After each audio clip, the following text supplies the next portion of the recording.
गरीबदास ये वक्त जाता है रोग इस पैरे नु, इस मनुष्य जीवन का समय, पैरा माने समय, ये हाथ से छूट गया फिर रोया करोगे कुत्ता बनकर, रात ने कुत्ता करा करो, उसको याद आता है बात बिगड़ गई सारी। तो अब रोने से क्या बने? परमात्मा कहते हैं अच्छे दिन पीछे गए गुरु से क्या ना हेत, अब पछताएं के बने तेरी चिड़िया चुगी खेत।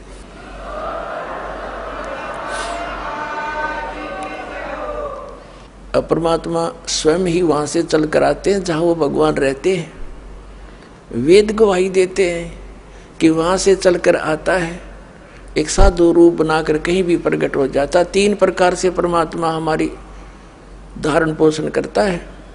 एक रूप में तो सतलोक में रहते हैं, स्थायी रूप में, तेजो में शरीर मालिक का, करोड़ सूर्य मरादे करोड़ चंद्रमा से एक रूम की शोभा। सतलोक में, अलखलोक में भिन्न शोभा है। परमात्मा एक ही है, रूप अनेक बना रहा वहां पर। फिर वो परमात्मा वहां से गति करके आता, अच्छी आत्माओं को मिलता है जो दृढ़ भक्त होते हैं। उन दृढ़ भक्तों में से कौन कौन है, किन किन को मिले? आदरणीय धर्मदास साहिब जी को मिले, आदरणीय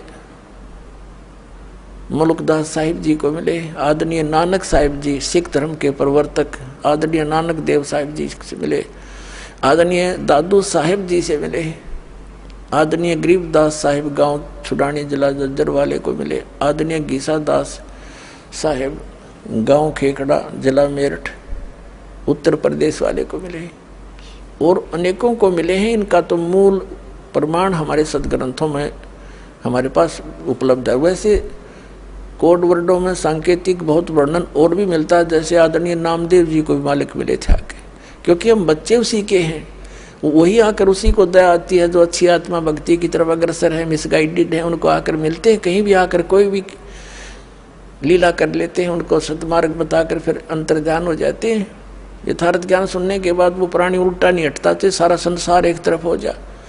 और वो परमात्मा भक्तमती बहन मीराबाई को मालिक मिले। वो दृढ़ भक्तों को मिलते हैं जो पक्के भक्तों, टस से मस ना हो तो सारा संसार एक तरफ हो जाए। अपनात्माओं, हमने सारा इनकम्प्लीट स्पिरिचुअल नॉलेज सुन रखा है, कति अधूरा सधूरा सा जिसका सिर पैर नहीं। तो इसको तत्व ज्ञान कहते हैं, जो सबको सेट करे और परिपूर्ण रूप से कथाओं को भी सही सुनाए। जैसे मीराबाई पिछले जन्म जन्मांतर की पुण्यकर्मी प्राणी थे, और काल उनको ऐसे स्थान पर पैदा कर देता है कि उनकी भक्ति कोई कर्ण ना दे।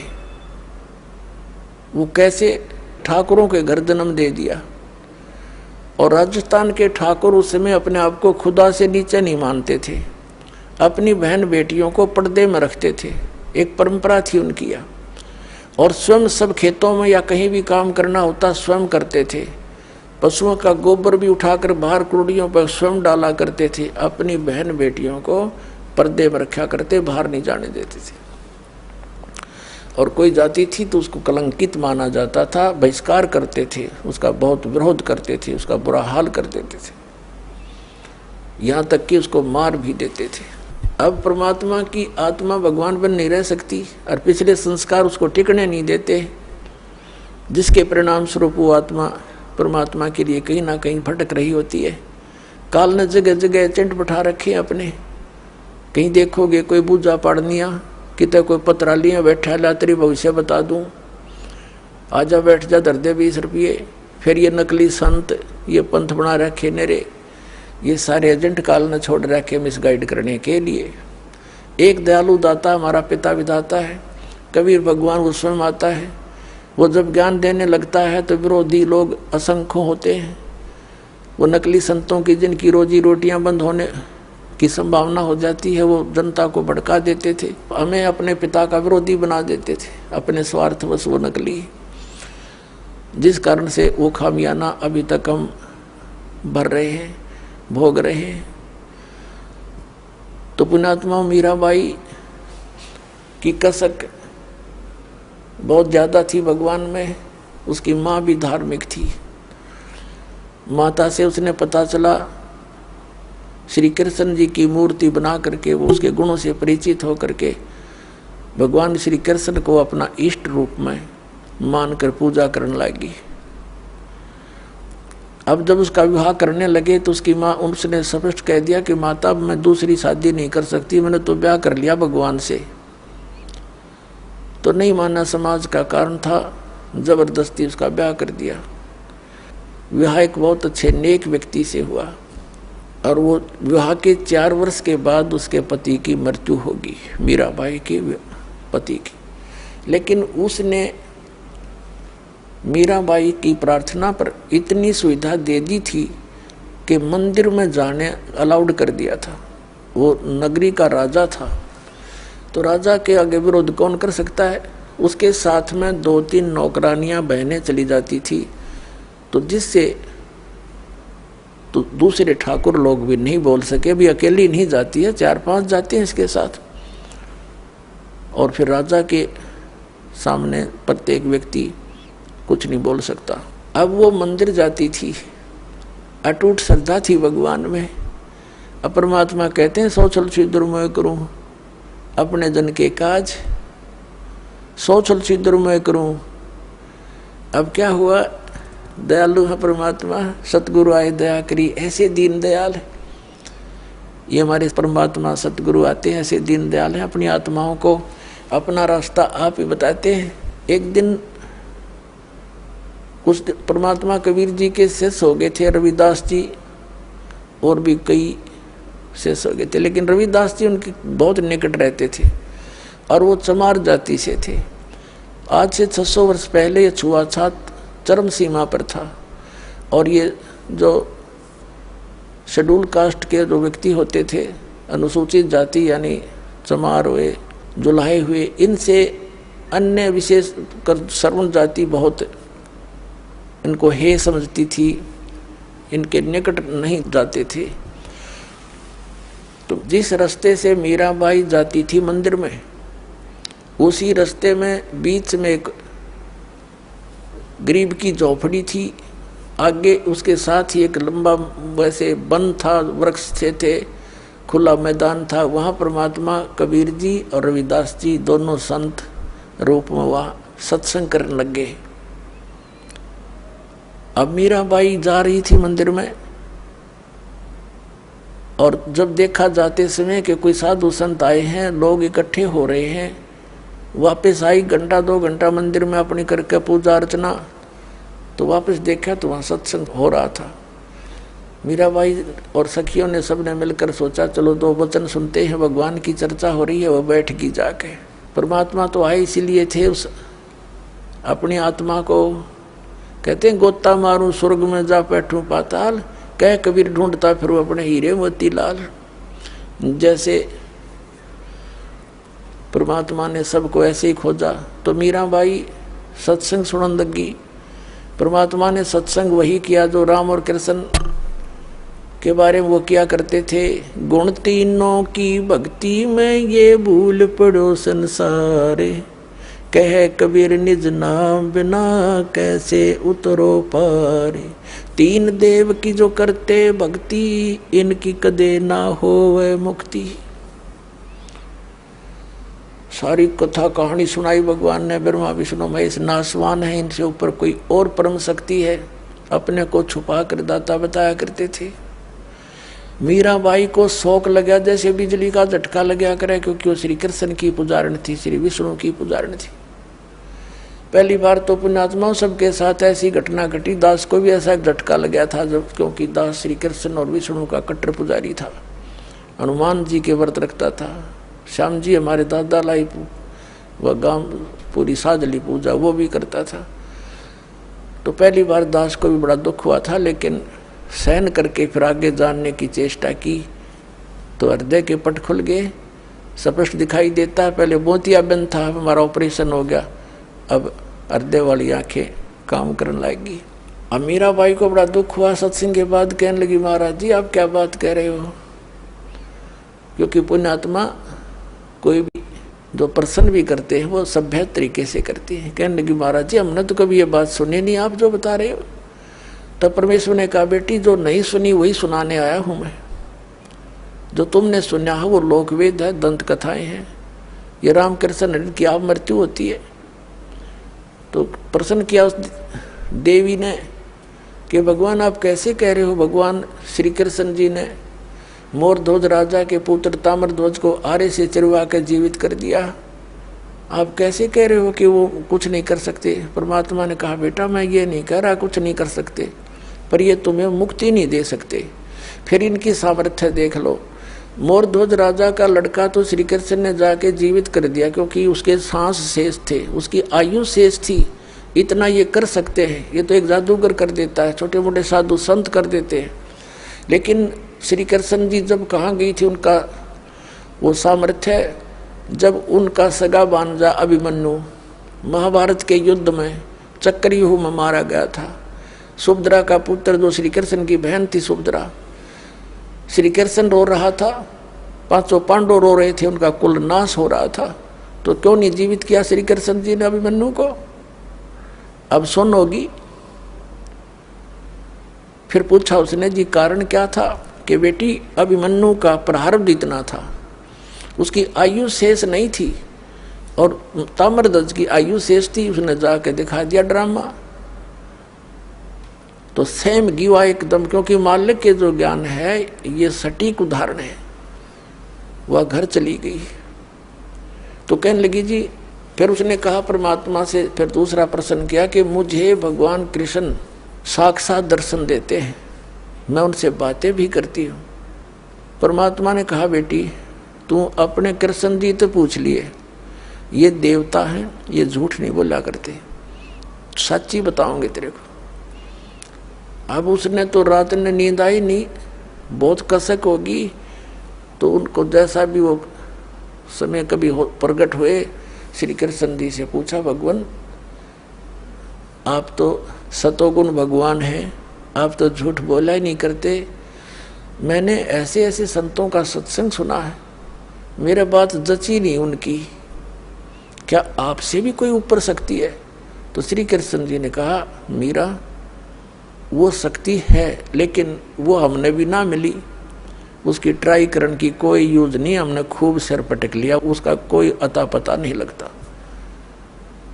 अब वो उसको तो बड़ा झटका लगा कि वो संत कहते हैं हम उनको दिखा दें और उसका नाम दें, उसकी प्राप्ति करा दें। श्री कृष्ण जी ने इतना मान लिया कि वो है अवश्य।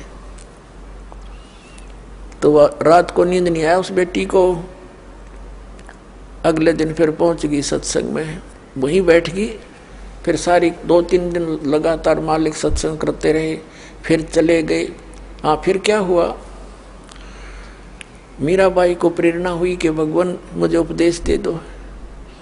परमात्मा ने कहा बेटा पहला काम है इस भक्ति मार्ग का प्रथम कदम गुरु होना चाहिए, सतगुरु हो, सच्चा ज्ञान वाला हो। तो मीराबाई ने कहा भगवान दीक्षा दे दो। अब परमात्मा ये देखना चाहते थे, या ठाकुरों की लड़की, इसमें भगवान की कितनी चाह है। ये परमात्मा को प्रमुख मानती है या समाज को, लोक लाज को। परमात्मा ने पता था कि वो दीक्षा मांगेगी, इतना ज्ञान सुने बाद से तो पुण्यात्मा का कलेजा हिल जाता है। रविदास जी से कह दिया कि तू मीराबाई को नाम दे दिए, प्रथम मंत्र मैंने तुझे बताया, केवल इस को देना, आगे तेरे को आदेश भी नहीं है, और मैं तेरे पास भेजूंगा जब यह दीक्षा लेना आवेगी, और तू इसकी परीक्षा लेना, तब देना इसको नाम।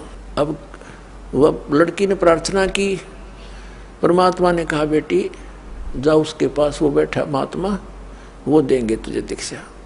वो तो गई वहाँ पर जहाँ संकेत मिल गया, जाके बैठ गई, एक महाराज जी नाम दे दो, दीक्षा दे दो।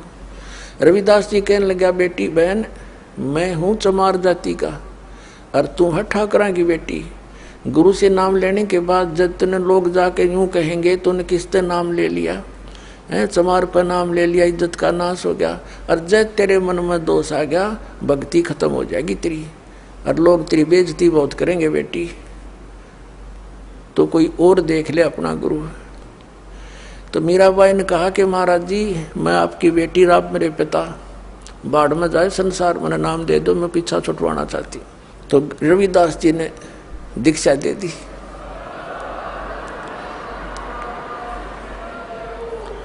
अपने आत्माओं भक्तों के लक्षण ये होते हैं, वो लोक लाज नहीं करते, परमात्मा की वाणी में भी गरीबदास साहिब बताते हैं, लोक लाज ना कीजिए निर्भय हो रहिए, और यो मन चावे राम को तो दासा तन करिए। कहते हैं लोक लाज ना कीजिए निर्भय हो रहिए, जय मन चावे राम को दासा तन करिए। स्वान स्वरूप संसार है कुछ कर सी नाही, शीस महल को देख करिए भौंक भौंक मर जाही। सत्संगी संग ना तजय चितराम बसाई। नित्यानंद जी महाराज संत हुए हैं, उन्होंने कहा है कि लोक लाज मर्याद जगत की तरण जो तोड़ बगावे। ये लोक लाज मर्याद जगत की नोगे तरण की तरह डिकड़े की तरह तोड़ के फेंक दे, तब कोई राम भगत गत पावे। तो साधु संतां के पिछले उदाहरण देख लो, उन्होंने लोक मर्यादा कति नहीं करी। जैसे आदरणीय नानक साहिब जी हिंदू धर्म में थे, अरोड़ा खत्री इनके घर जन्म था इनका, और रामकृष्ण के पुजारी थे। परमात्मा मिले तो पूरा उसी दिन त्याग दिया था, परमात्मा के दर्शन कर आते ही सब छोड़ दिया, और पूरा विरोध हुआ था उसका हिंदू समाज में, होने दे, कति परवाह नहीं करी। ये दृढ़ भक्त होते हैं जिनको भगवान आकर मिलते हैं। तो मीराबाई ने कहा भगवान मुझे नाम दे दो, आप मेरे पिता में आपकी बेटी, कुछ हो मेरे साथ वो संघर्ष, आप मेरे साथ रहोगे, मैं आप झेलूंगी सब कष्टों को, पर परमात्मा के लिए मैं कुछ भी कर सकती हूँ। अब प्रथम मंत्र दे दिया रविदास जी ने, और फिर जैसे महीने में 20 दिन में फिर आने लग गए सत्संग करने। तो सत्संग उस दिन तो भगत पक्के आते हैं। सत्संग विशेषकर परमात्मा रात्रि में भी करते थे और दिन में भी करते थे। दिन में कम, रात्रि में ज़्यादा करने लगे, क्योंकि दिन में काम में समय नहीं मिलता भक्तों को, व्यक्तियों को। रात्रि तो अपनी ही होती है, अपने ही नींद से समय निकाल लेते हैं। अब पहले तो वो दिन में मंदिर में जाती थी, अब रात्रि ने सत्संग में जाने लगी, दोनों टाइम, दिन में भी रात में भी। अब पहले तो उसका पति था, उसको साथ देता था, कोई बोलने वाला नहीं था। अब उसकी मृत्यु के बाद उसका देवर बन गया वहाँ का, उस नगरी का राजा। उसने मीराबाई को बहुत समझाया कि तू अब मत जाया कर, पहले तो तेरा पति था, अब लोग पता नहीं क्या क्या बात बनाते हैं, हमारी इज्जत का नाश कर देगी तू। उसने कोई परवाह नहीं करी थी, मंदिर में जाती रही। और फिर लागी और रात ने सत्संग में जान। इस बात का उसके देवर ने घना मलाल हो गया, घना दुख मान लिया कि इसको तो मार दे तो अच्छा है, और इसने तो इज्जत का नाश कर दिया। तो क्या किया उसने, क्या किया, एक दिन अपने पुत्र का जन्मदिन रख दिया। रिश्तेदार आए हुए थे, और एक किसी सपेरे से कहा कि ऐसा विषधर ला दे, ऐसा विषयर ला दे सर्प के डंक मारते मर जाए आदमी। उसने वैसा ही ला दिया, राजा का हुक्म था। और एक डिब्बे में बंद करके ऊपर लिख दिया 9 लखा हार। राजा ने एक बांदी से कहा, नौकरानी से, जाओ मीरा को दे दे, ये हार गले में पैर लेगी, सुंदर कपड़े पहन लेगी, रिश्तेदार आवेंगे। और ऐसे, क्योंकि वो तो ऐसी रहती थी बेचारी, उसने तो ना उड़ने पैरने की कोई परवाह नहीं रही थी, भगवान में कसक गनी लगी थी। तो उसने कहा कि ठीक से कपड़े पहन लेना, मेरी बेइज्जती ना करवाना, रिश्तेदार ने कहेंगे भाई रहा नहीं, उसकी पत्नी को कैसे रखता है, और ये हार पहन लेगी। उसने सोचा था न्यू कि सर्प डस कर मर जाएगी, सर्प देगा डस, सारे रिश्तेदार होंगे, सब गवाह हो जाएंगे, सांप लड़ गया, भाई हम भी वहीं थे, इसलिए मृत्यु होगी उसकी। इसने चाल तैयार चाली थी।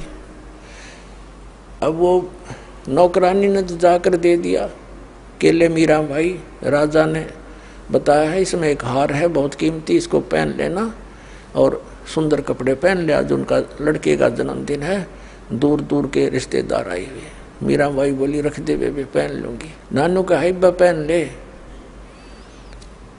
अकमा पहन लूंगी, तू जा। वह चली गई।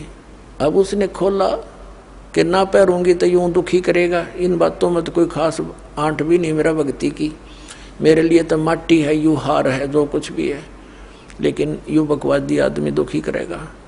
तो उसने अपना धोए दाए कपड़े पहन के वो हार गले में पहन के बैठ गई कि जब वहाँ जाएंगे इकट्ठे में चली जाऊंगी, जहाँ इकट्ठा होना है पार्टी में। अब 5-7 मिनट के बाद वो आया। वो तो ये देखने आया था कि मर्गी होगी, वाई वाह के कह दूँ सांप लड़ गया, सांप लड़ गया, ये रहा भागियो भागियो। अब उसने जाकर देखा कि वो मीराबाई गले में सुंदर हार पहने बैठी। तो कहने लगा कि ये हार कहाँ से लाई? तो उल्टा मैं जानता था तू रातों जाती है, यही कर्म करने जाती है। वो कहने लगी जी आप भी मुझे जीने देते ना मरने देते, आप ही ने तभी भेजा था और देख मुझे ही कलंकित कर रहे हो। तो वो कहता मैंने कहाँ भेजा था कि ये डिब्बे में ये बांधी नौकरानी कर गई थी। वो डिब्बा देखा कि इसमें क्या था, कि इसमें ये हार था। अब उसने सोचा बांदी बुलाई नौकरानी, बोली जी मैं अभी देकर बाहर ही बैठी हूँ, इनके बाहर नौकरानी थी वो बाहर रहती थी और यही डिब्बा, और तो उसके पास कोई कपड़ा भी नहीं था विशेष और कोई पात्र भी ऐसा नहीं था। अब उसने सोचा भाई बड़ी, उसने सोचा सपेरा जादू कर गया मेरी खातिर, वह ना जच्ची उसका, कोई और जादू जंत्र का दे गया होगा। तो जब तो वह बच गई।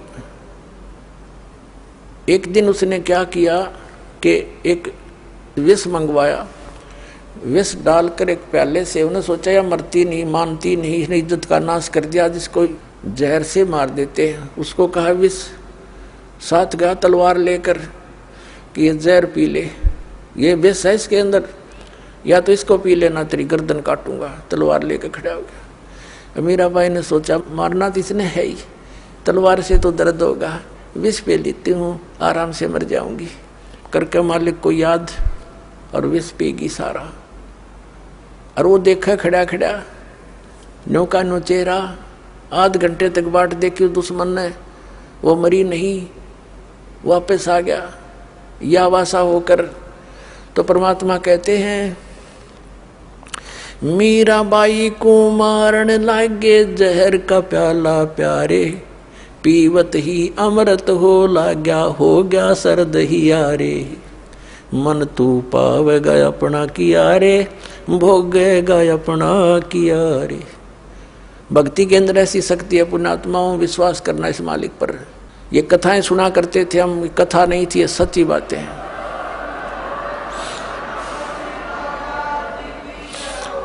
कहाँ तो विष ने मारना था, कहते हैं पीवत ही अमृत हो गया और हो गया सर्द ही यारे।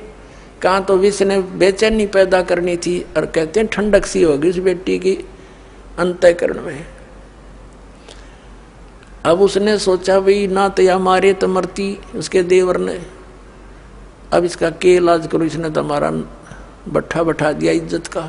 उसने उसकी माँ बुला ली, मीराबाई की उससे कहा कि मौसी तू समझा दे इसने। और माँ की बात बेटी मान लिया करती है। तो माँ ने बहुत समझाया, बेटी देख इधर उधर जाती है, हमारी तकरार होती है, तो अपनी भक्ति यहाँ कर ले। और वहाँ 100 प्रकार से उसने जैसे तैसे माँ बेटी को समझाती है, अपने सारे जंतर मंत्र कर दिए पर वह ना मानी। फिर यहाँ तक कहा कि बेटी हम ठाकुर, और वो चमार जिस तो तू नाम ले आई, इसमें भी हमारी बेइज्जती का मामला है बेटा, तू मत जाया कर वहाँ। तो माता और बेटी का फिर क्या एक कवि के द्वारा बना गया शब्द सुनाते हैं। सत्संग में जाना मीरा छोड़ दे, सत्संग में जाना मीरा, आए मारी लोग करें तकरार, सत्संग में जाना मीरा छोड़ दे। आए मारी लोग करें तकरार, सत्संग में जाना मीरा छोड़ दे। सत्संग में जाना मीरा छोड़ दे, हाय मारी लोग करें तकरार, सत्संग में जाना मीरा छोड़ दे। सत्संग में जाना मेरा ना छूटेरी, सत्संग में जाना मेरा ना छूटेरी। हारी चाहे जड़ के मरो संसार, सत्संग में जाना मेरा। हारी चाहे जल के मरो संसार, सत्संग में जाना मेरा। थारे सत्संग के राह में है, थारे सत्संग के राह में है। आए वहाँ पर रहते हैं काले नाग, कोई कोई नाग तन डस लेवे। आए वहाँ पर रहते हैं काले नाग, कोई कोई नाग तन डस लेवे। जब गुरु जी की मेरे फेरी, जब गुरुओं की मेरे फेरी। आरी व तो सर पे गंडे वे बने जाव, सत्संग में जाना मेरा ना छूटेरी। हारी व तो सर पे गंडे वे बने जाव, सत्संग में जाना मेरा।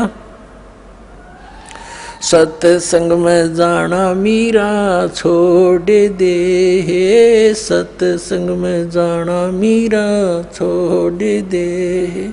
आए मारी लोग करें तकरार, सत्संग में जाना मीरा छोड़ दे। सत्संग में जाना मेरा ना छूटेरी, सत्संग में जाना मेरा ना छूटेरी। हारी चाहे जड़ के मरो संसार, सत्संग में जाना मेरा। थारे सत्संग के राह में है। वह माता डराना चाहती है बेटी को, तुम्हारे सत्संग के राह में आए वहाँ पर रहते हैं बब्बर शेर, कोई कोई शेर तन खा लेवे। रहते हैं बब्बर शेर, कोई कोई शेर तन खा लेवे। जब गुरु जी की मेहर होवेरी, जब सतगुरु जी की मेहर होवेरी। आरी वो तो शेरों के गिदड़ बने जाव, सत्संग में जाना मेरा ना छुटेरी। हारी वे तो शेरों के गिदड़ बने जाव, सत्संग में जाना मेरा ना छुटेरी। थारे सत्संग के बीच में है, थारे सत्संग के बीच में आए वहाँ पर रहते हैं साधु संत, कोई कोई संत तन ले रमे। आए वहाँ पर रहते हैं साधु संत, कोई कोई संत तन ले रमे। तेरे री मन में माता पाप है री, तेरे री मन में माता पाप है री। वो संत मेरे माँ बाप हैं री, वो संत मेरे माँ बाप हैं री।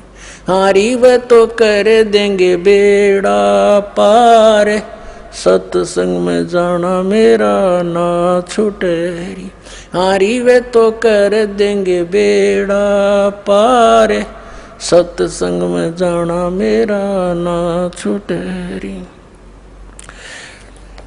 सत्संग में जाना मेरा छोड़ दे, सत्संग में जाना मेरा छोड़ दे। हाय मारी लोग करें तकरार, सत्संग में जाना मेरा छोड़ दे। सत्संग में जाना मेरा ना छोटे री, सत्संग में जाना मेरा ना छोटे री। हारी चाहे जड़ के मरो संसारे, सत्संग में जाना मेरा ना छूटे री। वो तो जाते चमारे है, वो तो जाते चमारे है, इसमें हमारी आर है, इसमें हमारी आर है। तेरे री लिख माता चमारे है री, तेरे लिख माता चमारे है री।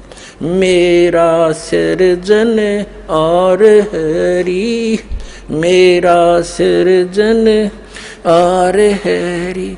हरि व तो मीरा के गुरु रविदास, सत्संग में जाना मेरा ना छूटे री। हरि व तो मीरा के गुरु रविदास, सत्संग में जाना मेरा ना छूटे री। अपने आत्माओं, परमात्मा के पाने के लिए सबसे बड़ी बंधन काल ने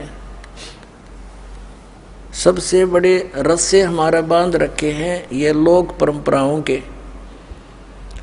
और परमात्मा कबीर साहब कहते हैं, सोई जन उभरे जिन तोड़ी कुल की कान। परमात्मा कहते हैं, कुल करने के कारण यू अनसा गया बिगो। जब यू कुल के कर लेगा तो चार पाया का हो।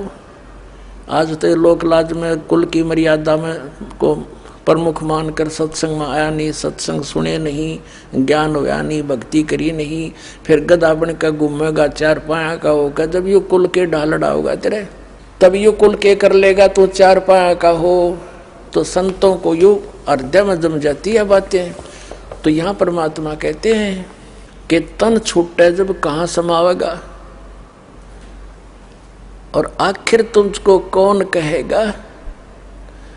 गुरु बिन आत्म ज्ञान मन ने की कर ले, 2 दिन का मेहमान मन ने की कर ले, 2 दिन का मेहमान।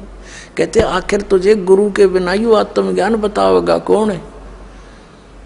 तो इस प्रकार हमने इस सारे ज्ञान को समझना है। जैसे नित्यानंद जी एक ब्राह्मण कुल में थे, तहसीलदार की पोस्ट थी, 250 वर्ष पहले की बात। इसमें नारनौल के नवाब के यहाँ तहसीलदार की नौकरी करते थे। जब ये आत्मज्ञान हुआ, फिर परमात्म ज्ञान हुआ, नौकरी त्याग दी।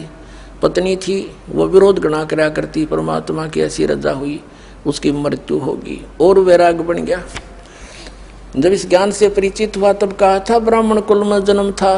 पहले तो 250 वर्ष पहले ब्राह्मण के घर जन्म होना ही एक बहुत बड़ी महान माना करते थे। और फिर तहसीलदार की पोस्ट, आज तो मंत्री की को ना इतनी कीमत जितनी उस समय तहसीलदार की होती थी।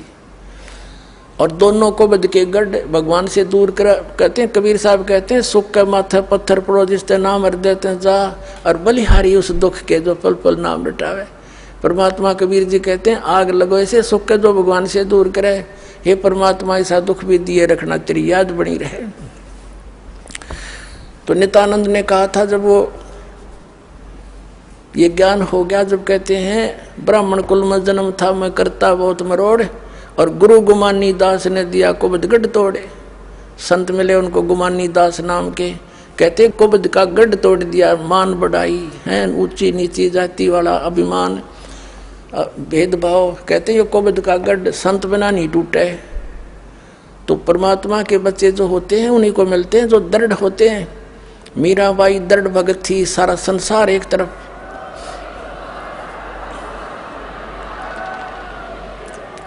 अपने आत्माओं मीराबाई ने देखा है, रोज बकवाद करता है ये, कभी मारने की चेष्टा करता, घर त्याग कर चली गई, वृंदावन में रहने लगी। तो वहां परमात्मा फिर मिले जाकर उसको दूसरा रूप बनाकर, और ज्ञान से उसे पूछा, जैसे धर्मदास जी को मिले थे।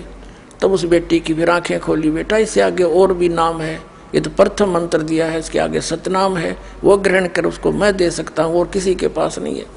तब मीराबाई ने परमात्मा कबीर जी से फिर मंत्र लिया, तब उसका कल्याण हुआ। बोलो सतगुरुदेव।